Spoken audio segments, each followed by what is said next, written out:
UFC strawweight prospect Brianna Van Buren. Thank you so much for the time. California, how is it right now? It's nice. It's about 5:15 right now. Weather is nice. It's not too hot. It's not too cold. We're hitting some beautiful weather here in California. Sounds good. Sounds good. Now, last year, July, you made your UFC debut. Impressive debut. What did you think of that performance? And was there any pressure for you? Was the octagon jitters there? I can definitely say I had the octagon jitters, seeing that it was my debut. But I think the nerves come no matter what. Um, Whether it's a UFC debut or just fighting in general. I've always had those nerves. But as far as pressure, I didn't feel like there was any pressure on me. It was just more of just go in and do what you do and stick to the game plan, and if we need to adjust, we will adjust. So yeah.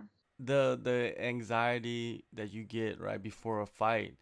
Have you learned to embrace it throughout the years, or? Yeah, you know what? I think as we talk about it even now, like I'm just learning to embrace it. I think before I used to kind of fight it a little bit and like question like is this normal? Why do I have this, or what's going on, or how come I'm so nervous, or but now I think I just learned to embrace it and just learn to not so much try to control it or question, but I use it as more as like visualization. So I'll meditate, visualize, see myself winning the fight in all aspects. So yeah. Now, coming off that fight, a lot of, in fighting, once you have a good performance, everybody wants you to come back as soon as possible. So for Yeah. yourself, did you want to wait until 2020 to come back, or was it just hard to get matched up at the end of that year? Well, I mean, I've had a couple of fights fall through. And then when I did get matched up, I had what was called trigger finger. So I had to go get that fixed. But I think they had offered me, I want to say, I think they offered me Paige Von Zant first, and then I accepted, and then I don't know what happened. That fight just fell through. I would assume she probably declined. I don't know. And then they offered me Ashley Yoder, and I accepted. But then the fights just kept falling through. It was like, oh well, the opponent either declined or something happened. But I was accepting fights, and then it just got to a point in time where I accepted the fight with Hannah Cipher, and then we went to the PI. I got an opinion on my hand, and then came back home. Got three different doctors' opinions on my hand here in California, and it just all leaded up to the same answer. So then it was like, okay, well, let's just go get my hand fixed, so that way I can come into 2020, healthy and ready to just kick butt. So yeah, here I am. No, with the before we get into the finger and the surgery and all that, I wanted to go back to you being offered fights for with Paige Van Zandt and Ashley Yoder, which are very established names in the division. Why do you think they're basically turning you down? I mean, do you think it's more risk than reward for them if they take a fight against you? It could be. It could be definitely. I don't know. I don't know if Ashley is on a winning streak or a losing streak. So I would assume if she's on, if she's riding high right now, I would assume it's basically a high risk, low reward type thing. And I think with Paige, from my understanding, I think that was it, she's on her last fight. So I think she either wants to go out with either with a bang, or she wants a fight where she can win, you know. But I don't know. This is just me making assumptions. I don't know what exactly the thought process was, but I know that there I know that, I'm this a lot of people see me as like, this is the girl that won the Invicta strawweight tournament. She's the wrestler. I before what you don't know is before I've been offered to fight Paige Von Zant on a lower promotion. um, aside from the UFC, right before she got signed, and then when she got signed to the UFC in the earlier into her career, I got offered, but it just never happened. And either we'll eventually cross paths, or we won't. But everything happens for a reason. Definitely. Now, going back to the hand, you said you got their opinion from the UFC doctors, and you went home and got three other doctors' opinions. So you didn't trust the Yes. doctors at all. Then you were going around trying to figure out I'm what's the best way to fix it. Yeah, I'm a very stubborn person, especially when it comes to like surgery, medication, and whatnot. And I just wanted to make sure. And again, it was nothing against the doctors at the PI and what they had to offer and whatnot. Nothing against them. I just wanted to make sure that I was making the right decision. I'm very very stubborn, and for me, like it broke my heart to even pull out of the fight. Like I didn't. I wanted to fight through, and I had to really put my ego to the side and say, okay, I need to be healthy. I want to fight. The goal is to plan. The plan is to fight as much as I can this year. Whatever it's gonna do, whatever I have to do to chase the strap, that's what I'm coming after. So I'm healthy. I have my hands full with Tecia Torres. Come next Saturday, and I'm excited. So that's taking me one step closer to that goal. What was the process of getting the doctor's opinion and then fixing your finger? Like, how long did it take for you to get everything all figured out? Yeah, it didn't take that long. The procedure and everything did not take that long. I mean, I went through my doctor, and she was like, I can get you in first thing tomorrow. Like it was just everything was just right away. And I remember even after I came out of surgery, I was in the recovery room, and I remember texting my manager and saying, okay, my doctor said if I'm healthy, my stitches will get taken out earlier. And so I'm hoping I get them taken out this day. And so I think I'll be ready to fight. Like I was on my manager about, me wanting to fight right away. And my manager was like, hold on, like, it's okay. Like, take your time. Everything's going to be okay. Just worry about your health. And, everything happened so quick that, even physical therapy. I went through a little bit of physical therapy, and even the therapists were like, "Oh my gosh, like, did you just have surgery, or is your hand, is it a reoccurring injury?" And I was like, "I just came out of surgery," and so I I recovered very quickly. So All right, I yeah. guess you got some of that Wolverine blood or something. I think so. I think I'm as healthy as an ox.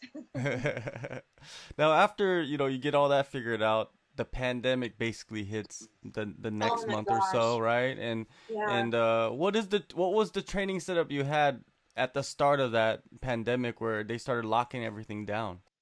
I was going crazy because, like, well, I'm gonna be honest with you, it didn't really affect me as much because my uncle owns a gym, Anthony Figueroa. He has his own gym here in Gilroy. So for me, it didn't really affect me as much as like on the training side, but it affected me for coaching my kids.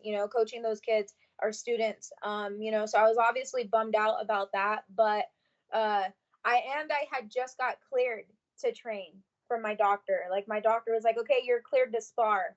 And then it was like, "Oh crap, like this pandemic, just hit, and then, we had to close down the gym, but I was still training. I still had like my cousins that I train with, and but it was a weird time for me. I'm going to be honest with you. It was super weird not having like my other training partners around, and going up to AKA, because now then AKA closed down, and so it was weird in the beginning, but then we adjusted. Once we got the fight, once the fight, I accepted the fight. I think everything just kind of just we were going with the flow of things, but we all adjusted, and we were like, okay, we're gonna have our set partners, and then this is what's going to go on. And my coach was like, this is your set schedule, and this is what we're gonna do. And I just haven't looked back since then. AKA, of course, that's been part of your camp. With that, you know what I mean, and not having your sparring partners, how does that kind of, who have you been sparring with then if you don't have those people? Yeah, I've actually been at AKA since I was 14 years old. So I was actually in the room since I was, a little baby. But as far as who has been my training partners, nothing has really changed. I'm training with Adam Antolin, who will be in my coat or who will be in my corner, excuse me. And then I've been training with Bobby as well, who is somebody that I train with aside from like this whole pandemic. I still have my set training partners. Mason, my godbrother Joseph as well. And then Anthony. Like, so nothing really has changed for me, like, for the pandemic. It was just more of the scheduling, more than anything. I mean, here and there, like, obviously there's a couple of guys that'll come in at AKA, like the smaller guys will come in and, I'll get some work in with them. And, and obviously I miss that, but I still have my set training partners. And if anything, I think I gained a couple of training partners through this pandemic. So Yeah, I think the pandemic has made a few of the fighters kind of I don't know, Ronin, I guess, where they had nowhere to go, so they're like trying to figure out, okay, can I go help this person or can I go get trained with this person? oh, So you it cut out on benefits a me. lot of other fighters, right? Yeah, I have definitely benefited from this. I have to give a huge thanks to Anthony because he made sure for me it was just show up and I'll make sure I have partners for you. And that's how it was this camp. And Anthony just made sure that, I was getting the work in that I needed to get in for this fight. So I can definitely say that I am one of the lucky few who have that. Now with Tecia Torres, you had that fight with Hannah Cyphers fall through, and then you get Tecia Torres, and you're like, man, Tecia Torres is wanting to fight me. That's a bigger name than any other name that you've been offered.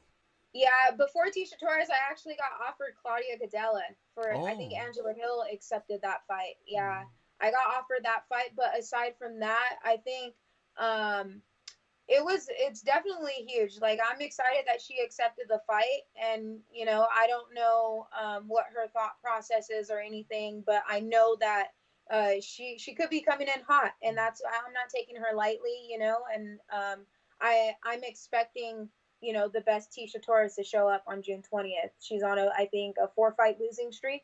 She don't want to lose to me. I'm not ranked, so. Yeah, that 4-fight losing streak is to the best fighters in the division. What have you thought, about her last few fights, her performances? Um, I'm gonna be completely honest with you. I haven't looked at any of her fights. I haven't. I let my coaches do all of the, the strategy and all of that. But I mean, I can remember very little of. I think she fought Marina Rodriguez last. Um, and then I do remember a little bit of her fighting Weili Zhang as well. But I know that she's a quick girl. She's gonna come in hot. She's quick. She's fast. She's in and out. She likes to move around a lot, and um, she's a tough girl. I know that she likes to come in really really strong. In the first round, but I think I'm stronger. I think I'm a little bit more aggressive than her, and I think overall, I'm the better mixed martial artist. Where you are in your career and where she is in her career, do you feel like this is the opportunity for you to make a breakout performance, the fight that puts the division on notice, so to say? Oh, 100%. I'm coming to definitely put the division on notice. I'm coming to I come June 20th. I definitely want to make a statement. And I know that it's not gonna be easy, but I know, like, my goal is to definitely come in and make some noise and let the girls know that I want them to all be like, who is this chick? Who the heck is this chick? And I want to be that new breed. I'm that new breed coming to the table, and everybody's just gonna be like, "What the heck?" you know.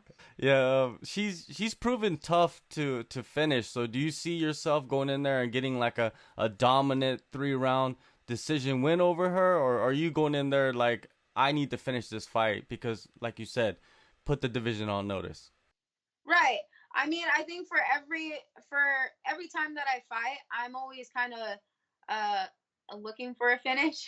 Um Again, I'll let the opportunity present itself. I'm not going to go out there and fight her fight. I'm going to fight my fight. And if we end up standing and I end up cracking her in her face and she goes down, then perfect. That's what I want. If I end up, taking her down and, submitting her, even better, but I'm definitely going in to finish and hopefully I can walk away with, performance of the night. Have you in the past caught yourself chasing the finish and kind of learned from that experience? I have not yet. I try to stay cool, calm, and collective. And even in my last fight, I mean, obviously, I was pretty bummed, and I'm always pretty hard on myself. I wanted to finish against Livia. I wanted to go in there and be like, you know what, I'm making my debut, and I want to finish this girl. And I think, obviously I was upset that I didn't, but I didn't go in there trying to chase it. Because I don't want to chase something and then end up getting caught. Did you know that Torres, if you beat Torres, she'll set the record for the most consecutive losses in a row at 5 in Wow. UFC history for a woman? I did not know that. But see, even then, like, it'd be awesome to make history. Like, it'd be awesome for me to basically hand her another L and, and move forward. And hopefully that puts me up in the rankings. But I did not know that, which is awesome. Yeah, well, she's gonna bring the fire, and you're gonna bring the fire. So this is gonna be a very intense matchup. You know what I mean? Especially, like I said earlier, where you guys are in your careers. Now, one last thing before I let you go. There's many different types of competitors in mixed martial arts. Do you feel like you're more of a prize fighter or a martial artist? I feel like I'm more of a martial artist. But I don't know. I'm still learning. I'm still, I'm still trying. I'm still figuring out this whole fight game, and taking things and learning and fighting and kickboxing and wrestling and mixing it up and stuff. So I don't know. I guess I don't know, but I would like to say that I think I'm more of a mixed martial artist. I guess one more thing just popped into my mind. Keep them going. In the during the pandemic, you know what I mean? Like everything has to be moved around and switched around and adjusted, and it's a difficult time for most people. But what have you realized about your training or about your skill set during this time of uncomfortability? It's basically, I would say, getting out of your comfort zone. And and just rolling with the punches and just not trying to control everything, and and just going with the flow. Like if things don't work out the way that they're supposed to, like, it's okay. Everything happens for a reason. Life continues to go on. And just being gracious and thankful for the people that I have around me, and for my coaches, basically stepping up and saying, all right, we got to fight. We got to, now it's time to grind, and so it's just being thankful of having that. All right, well, June 20th, UFC Fight Night in Las Vegas at the Apex. Thank you so much for the time. Huge opportunity. Good luck on the fight. Good luck on everything that's going on outside the cage. And yeah, appreciate it, and hopefully I'll get you back on in the future. Yeah, absolutely. Thank you. Thank you very much. I hope you stay safe as well. And yeah, I look forward to the fight on June 20th. Hopefully I can, come back after my fight and we can talk about some things.